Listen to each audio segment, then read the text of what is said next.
Proverbs 7. Yeah, we'll go Verse back to 6. Proverbs. That's when Jerry. Proverbs 18, verse 6. I'm not reading that one. Hold on, I can't find it. 18 verse His 6. fool's lips enter into contention, and his mouth calls for blows. A fool's lips brings him strife, and his mouth invites a beating. Know anybody like that? Huh? I was looking around to see how many people were looking at me. Myself. When I was preaching, they didn't have enough guts to get in my face, so they talk about my kids. Yeah. Yeah, our kids get attacked all the time. Huh? Our kids get attacked all the time just because we're stupid. Yep. I mean, there's no quicker way to get your lights put out than to talk about somebody's kids. Yep. Get between mama and her.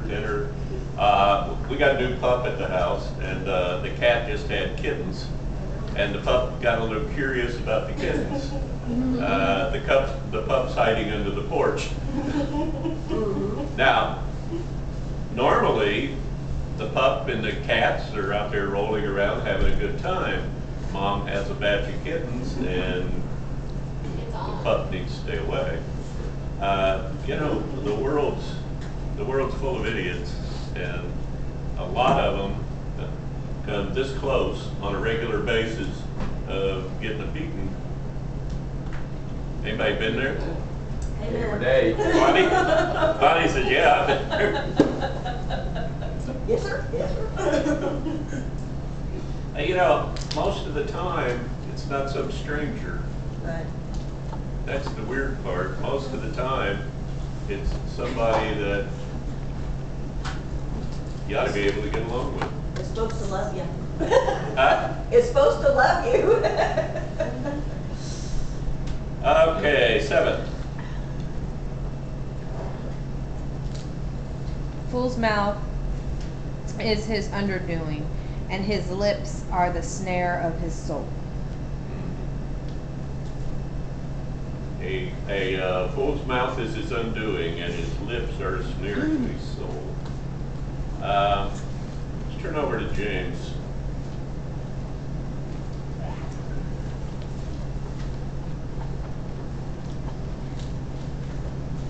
Chapter 2, I think.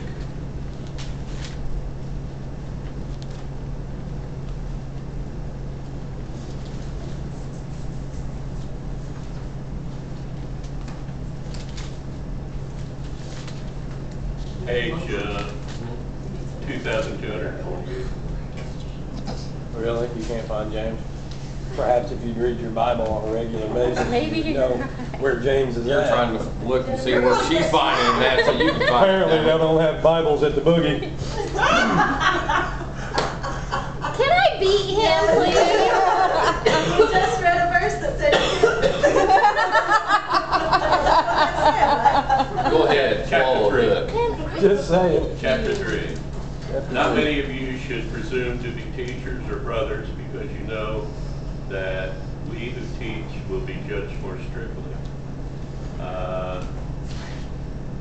And if you go down to 2 or 3, it says, when we put bits in the mouths of horses, it's to make them obey us.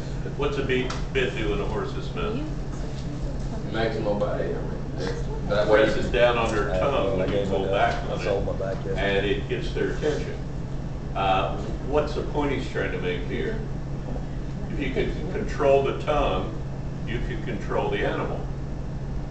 You know, if I can control my tongue, then I can control my Christianity.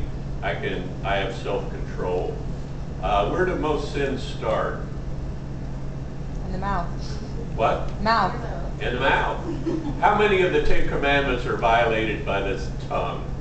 Is it like Huh? 8, 7. 7? 7 of the 10 Commandments are violated by the tongue. One of them's kind of conditional. Honor your father and your mother. Well, a lot of times that's done in a lot of different ways, but the tongue's involved in it on many occasions. So, What's the thing that causes us the most grief and leads us to be sinful? What's the one thing about me that does that? It's my tongue. It's my mouth. It gets me in more trouble than all the rest of my body put together. Amen? Oh my. Go on, you can confess, I did. Yep.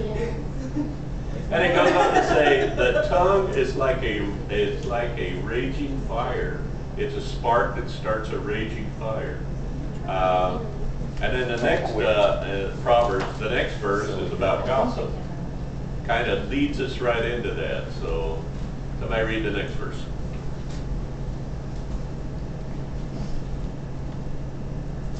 The words of a talebearer are like tasty trifles. They go down into the inmost bottom. Okay. The words of gossip are like choice morsels. You ever thought of gossip like that? Yeah. Unfortunately. What? Your kids, gosh. To who? You always say don't name names. To who are they the choice morsels? To the person that's being gossiped about? No. No. No, to the person that's, not only to the person that's doing the gossiping, but more so to the ears that are chasing after it. Don't people just love to hear gossip? Mm-hmm.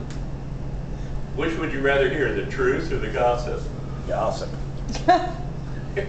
It's more exciting, They're right? supposed to say truth. I know. That was a trick question. Then he'd be lying. Moses. I mean, which does the world think is more exciting? Gossip.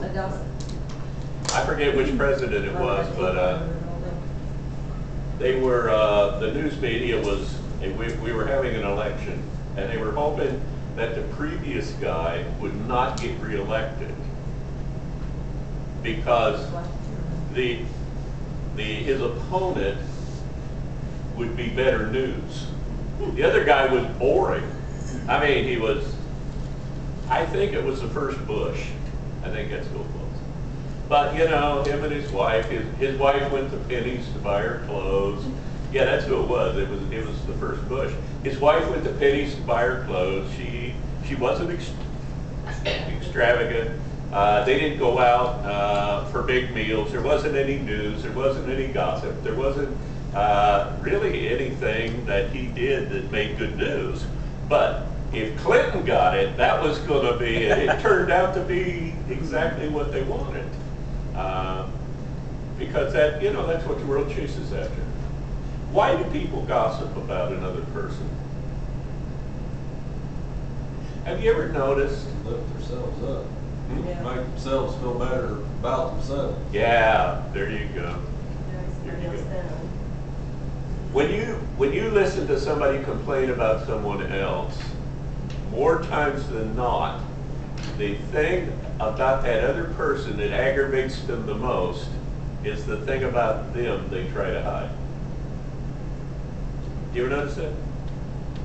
The biggest liar in the group is always talking about somebody else being a big liar. The biggest gossip in the group is always pointing your finger at somebody else who's a gossip. There's a lot of preachers that like Jimmy Swaggart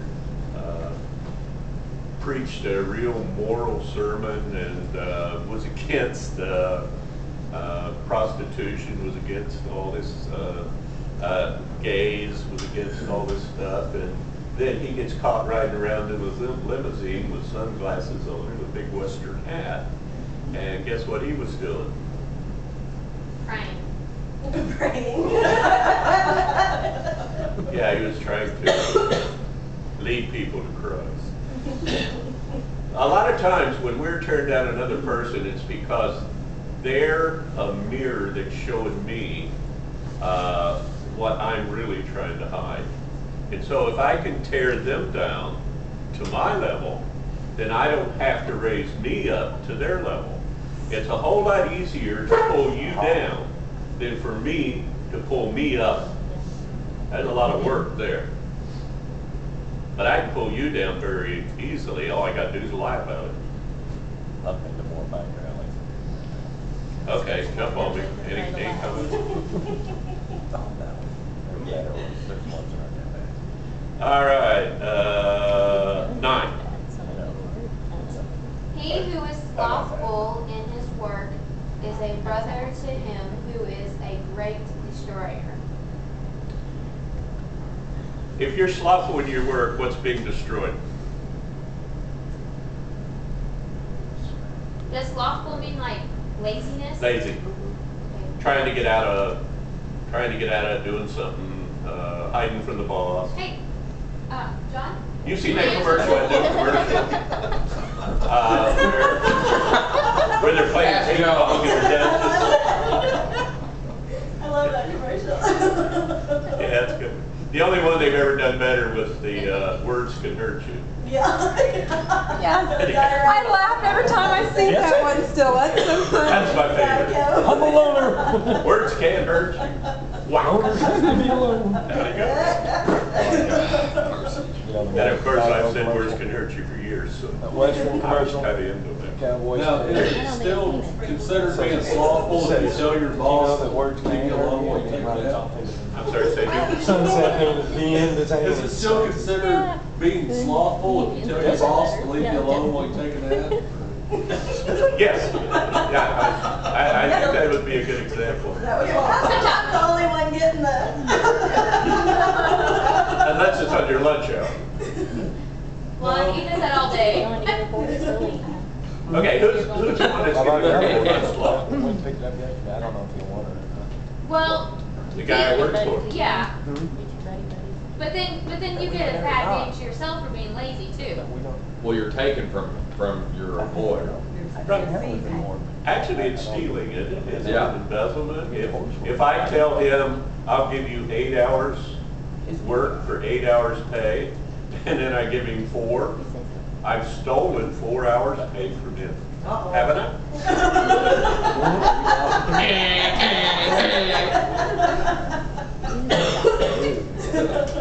Well, yeah, but if you tell them, I'm I gonna didn't look sleep. at you.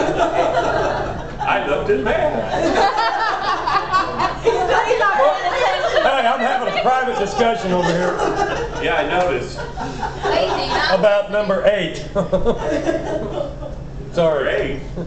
We're on We're on it. 9. Okay, what about number 8? I cannot say. He would be gossiping.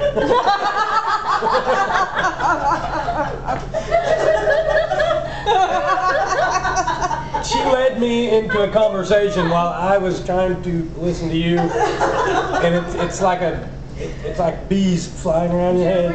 Hey, now we've already decided in the Adam and Eve thing that it wasn't all Eve's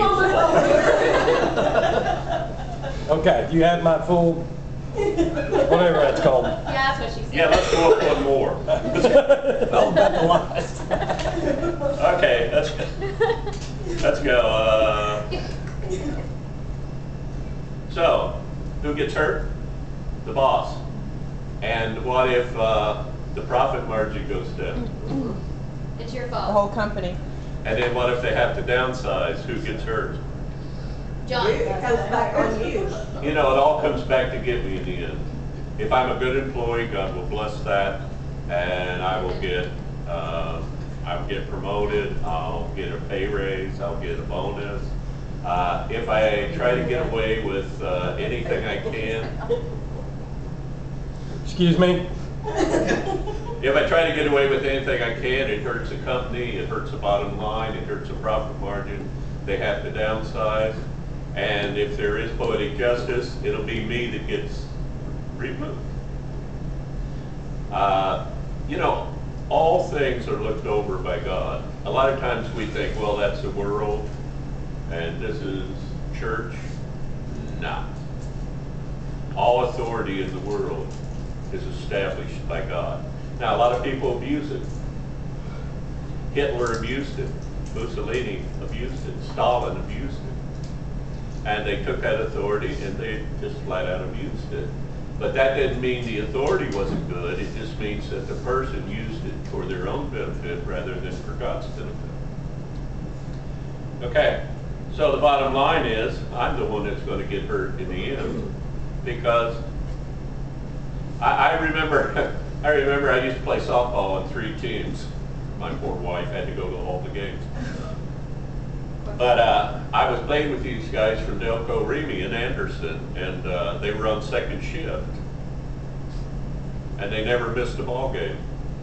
So finally I asked this one Rick Reed, I said, Rick, do you take annual leave or vacation time to play softball? He said, oh no, there's a door behind some pallets that nobody thinks about. And if you go to the restroom, you can go in one door and out the other, and you're behind the pallets, and you can sneak out in your car.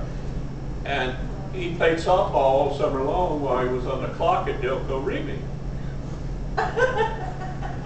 Wow. And so did 3 of his buddies. Have you been to Anderson lately? No, Delco. All the Delco Remy buildings are empty. All the alternators are being made by Mexicans now in Mexico. And all those guys that work for Delco Remy, they're flipping hamburgers or they're on welfare. Now, Bottom line, it gets me. what if your boss tells you to He's trying to make it okay. and leave him alone? What if you're a really good softball player? You have had a bad week. What do you expect? He's married to me. I had a boss one time that was a clerk, and I was a carrier. And this woman had never carried a letter in her life. Okay. She comes out and tells me, I had this area with these real rich people, and I mean they got like this much mail a day. And they had these long U-shaped driveways. Well, I would drive up the driveway, stop at the front door, the butler would come out, get the mail, I'd hand him the mail, he'd go back in the house, and I'd drive down to the next house. And she said I was lazy and I needed to carry the mail in my bag and park my vehicle. Well, I could get one house in my bag. So I said, okay, you're the boss, if that's what you want, that's what I'll do. And so I went out and I parked, and I put 1 or 2 people's mail in the bag, and I walked to the next houses, the 2 houses, back to the vehicle, got 1 or 2 more, walked down the street, did 2 or 3 more, came back. I came in 2 hours late. And I told her, I said, I did it your way, I will need 2 hours overtime today. I hadn't used an hour's overtime in my life. And she just had a fit. I mean, she had a fit. I said, listen, I told you it wouldn't work. And she said, well, tomorrow you're going to do it my way again, and you're not going to use any overtime. So when 8 hours was up, I went in, set the rest of the mail on her desk. And I said, my 8 hours are up. I did the best I could. And so you're going to have to find somebody else to finish the route because I'm going home. I don't want any overtime. So some other guy had to carry my route. Next day, the manager walks back and says, I need to see you in my office, Bill. So she's in there waiting for me. And he said, what happened? So I explained it to him, got these big U-shaped driveways. I said, but the bottom line is, at the end of it all, is I can drive a whole lot faster than I can walk. He said, okay, well, you go ahead and carry your route however you think best. He said, you never used any overtime, and I'm gonna let you carry it your way. He said, and I'll speak to your supervisor.